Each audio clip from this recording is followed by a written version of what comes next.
अस्सलाम वालेकुम। आज की वीडियो आपके लिए बड़ी अहम होने वाली है, जो कि आज की वीडियो में बात करेंगे कि मैदे में तेजाबियत या जिन लोगों को खट्टे डकार आते हैं या तुरशी तेजाबियत के इश्यूज हैं, आप किस तरह सिंपल वे से विदाउट यूजिंग एनी मेडिसिन आप किस तरह से सॉल्व कर सकते हैं, इस पर हम बात करेंगे। बिल्कुल सिंपल है, सादा है, समझना आसान है, इस पर अमल करना आसान है। ये चंद चीज़ें अगर इन तदाबीर पर अमल करते हैं, आप मुकम्मल तौर पर ना सिर्फ आपके ये इशूज, तेजाबियत के इशूज, खट्टे डकार आने के इशूज या स्टमक के इशूज हल होंगे, बल्कि इससे मुतल्लिका इशूज भी आपकी हल होंगे। सिंपल ये है कि जिन लोगों को इस तरह के इश्यूज हैं, नंबर 1 पे वो जंक फूड, ये वो प्रोसेस फूड जो इस्तेमाल करते हैं उससे गुरेज करें। नंबर 2 पे ये है, आपने सिंपल ये करना है, जो अक्सर जानवर भी इस बात पर करते हैं कि उनको भूख हो तो वो खाना तनावल करते हैं, भूख नहीं है वो खाना तनावल नहीं करते। हम लोग यानी इंसानों से अक्सर गलती होती है, हमने ये इसको कैटेगराइज किया हुआ है कि 3 टाइम का खाना या 2 टाइम में खाना।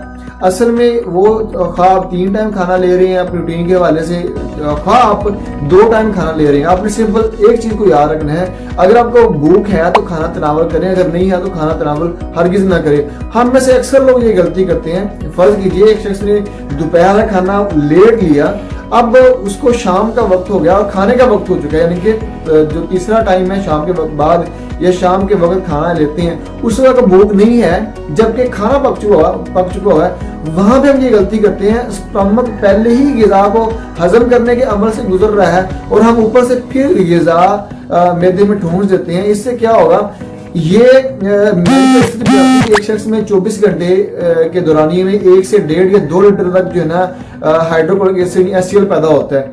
और ये आपकी बॉडी के साथ एक इसका इस तरह से मैकेनिज्म है कि जिस तरह की आपकी रूटीन लाइफ है, जिस तरह की आपकी बॉडी है, छोटे कद की हैं आप या बड़े कद की हैं, आपका जिस्म पतला है या स्मार्ट है, जिन लोगों का कद बड़ा होता है या वो लोग जिनका जिस्म मोटापे वाला होता है, उनकी बॉडी में चूंकि बॉडी सेल ज्यादा, खुराक की जरूरत ज्यादा है, उसी लिहाज से आपकी बॉडी में HCl पैदा होगा। एक शख्स पतला है या फिर स्मार्ट है या छोटे कद का है, उसकी बॉडी में HCl भी कम पैदा हो चुकी है। आपकी बॉडी में ऑलरेडी एक वदीयत करदा मैकेनिज्म चल रहा है, आपकी बॉडी के मुताबिक ही चल रहा होता है, यानी कि उसने उतना ही पैदा होना है।